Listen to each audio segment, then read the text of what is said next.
Assalamualaikum warahmatullahi wabarakatuh. Perkenalkan, saya Insolihat NIM C24 18006. Di sini saya akan menjelaskan tahapan dalam mengerjakan soal latihan pada materi kebiasaan makan ikan. Yang pertama, kita sudah mendapatkan datanya, yaitu data mikroskopis dan makroskopis dari ikan suangi jantan. Setelah itu kita buat seperti ini tabel berikutnya, dan selanjutnya kita mencari J1, J2, dan J3, yaitu dari yang rata-rata. Nih, yang misalkan pada Chaetoceros, yaitu di sini ada di J1 yaitu ada 2, di J2 yaitu ada 3, dan di J3 yaitu ada 3. Nah, selanjutnya untuk mencari nilai V, yaitu V di J1 ditambah V J2 ditambah V J3, yaitu seperti yang ini. Kita jumlahkan seluruhnya. Nah, setelah itu kita mencari FI. FI yaitu total volume dibagi jumlah total volume dikali 100%. Nah, di sini contohnya pada potongan udang, yaitu ada 2 dibagi 4,512 dikali 100%, hasilnya 44,324. Selanjutnya kita akan mencari OI. OI yaitu frekuensi kejadian dibagi jumlah frekuensi kejadian dikali 100%. Nah, kita lihat frekuensi kejadiannya, contohnya pada Chaetoceros, yaitu ada 3 frekuensi kejadian dan jumlahnya juga ada 3, berarti 3 dibagi 3 dikali 100%. Nah, contoh kedua yaitu pada udang. Udang itu di sini ada 2 frekuensi kejadian dan jumlah seluruh frekuensinya yaitu ada 3. Selanjutnya dikali 100%. Nah, selanjutnya kita akan mencari FI dikali OI, yaitu FI di sini dikali OI di sini. Selanjutnya kita mencari IP. Nah, IP di sini yaitu FI dikali OI dibagi jumlah FI dikali OI dikali 100%. Kita lihat terlebih dahulu. FI kali OI-nya nah 0,3029 dibagi 5915,37950.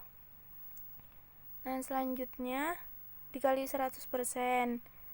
Selanjutnya kita cari PIJ. PIJ yaitu total persentase volume organisme dibagi jumlah total persentase organisme dikali 100%. Kita lihat total persentasenya yaitu ada 0,0091 dibagi 99,9998 dikali 100%. Nah, untuk PIJ kuadrat yaitu dengan PIJ yang di sini dikuadratkan. Selanjutnya kita membuat grafik lingkaran. Nah, di sini kita akan mengetahui jenis makanan tersebut makanan tambahan, pelengkap ataupun makanan utamanya dilihat dari IP-nya. Apabila lebih dari 4%, maka termasuk apabila kurang dari 4%, maka termasuk makanan tambahan, dan apabila masuk ke dalam rentan 4-40% masuk ke dalam makanan pelengkap, dan apabila lebih dari 40% maka makanan utama. Nah, pada data tersebut tidak ada yang masuk ke dalam makanan utama karena tidak ada yang lebih dari 40%. Selanjutnya kita akan mencari luas relung. Di sini nah, kita mencari BI BI. BI yaitu 1 dibagi sigma PIJ kuadrat. Nah, sigma PIJ kuadrat itu ada di sini. 0,3129 berarti 1 dibagi 0,3129 sama dengan 3,1959. Nah, untuk mencari BA yaitu BI dikurang 1 dibagi N min 1.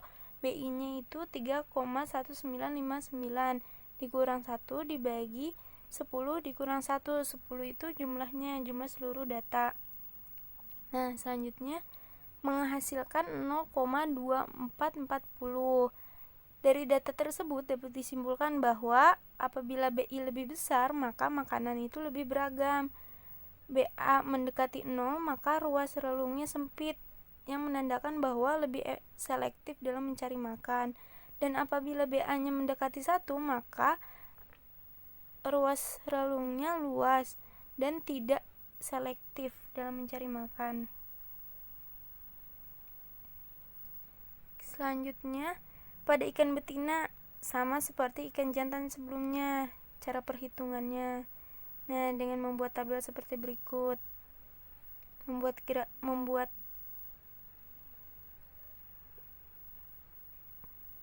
seperti ini, grafik lingkaran, membuat tabel, membuat grafik lingkaran. Dan selanjutnya kita akan mencari tumpang tindih. Kita lihat dari CH yaitu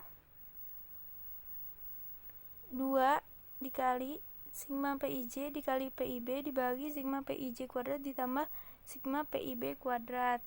Nah, kita lihat 2 dikali 0,2877446. Nah, dibagi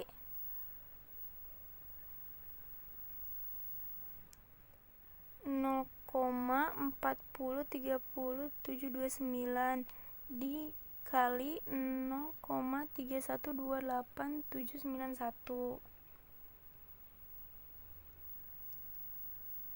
sehingga menghasilkan 0,8038.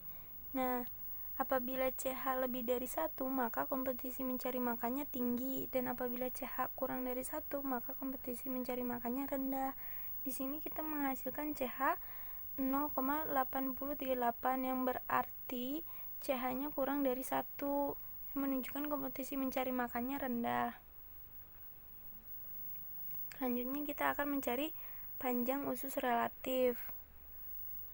Kita lihat volume di sini. Volume di sini berasal dari penjumlahan volume ini. 3 ditambah 3 ditambah 1, dan selanjutnya pada B2 yaitu 0,4 ditambah 0,6 dan seterusnya. Nah, untuk PT berasal dari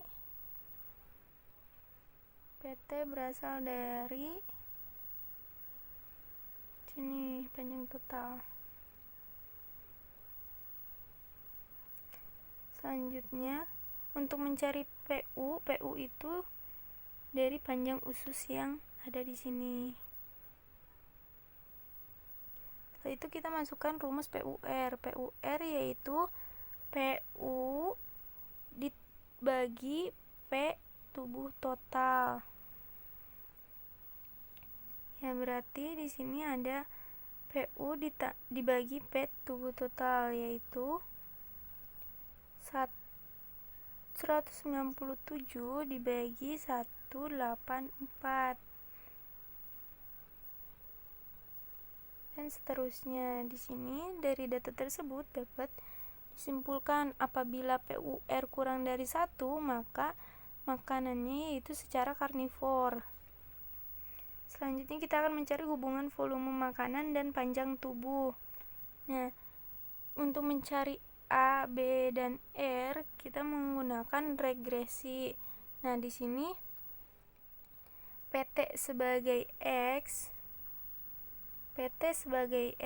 di sini PT sebagai X dan volume sebagai Y. Setelah mendapatkan hasil regresi, kita akan membuat persamaannya, yaitu dengan Vm sama dengan A ditambah B dikali PT. Seperti itu. Kita masukkan saja nilai A, B, lalu dikalikan PT.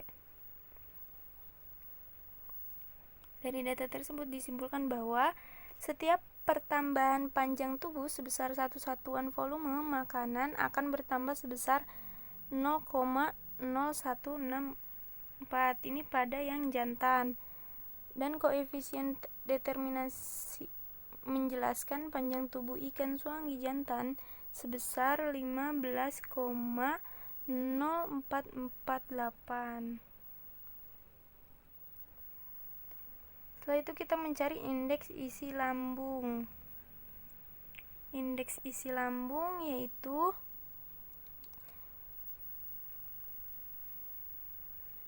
kita lihat dari data tersebut.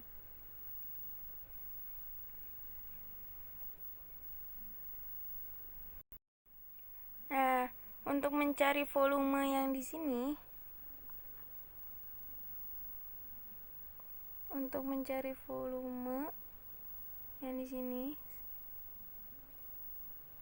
yaitu kita lihat dari data sebelumnya, yaitu contohnya pada J1. Kita lihat pada data J1 ini. Sini 0,494 ditambah 0,3821 sehingga dapat menghasilkan volume sebesar 0,8761. Selanjutnya kita akan mencari ISC persen, yaitu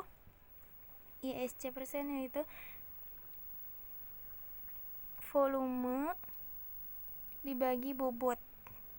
Kita beri contoh yaitu pada J1 0,8761 dibagi 59 dikali 100% sama dengan 1,4849. Nah, selanjutnya dari data tersebut didapatkan kesimpulan bahwa bobot organisme mempengaruhi bobot rata-rata organisme sebesar 3,4679. Sekian dari saya. Wassalamualaikum warahmatullahi wabarakatuh.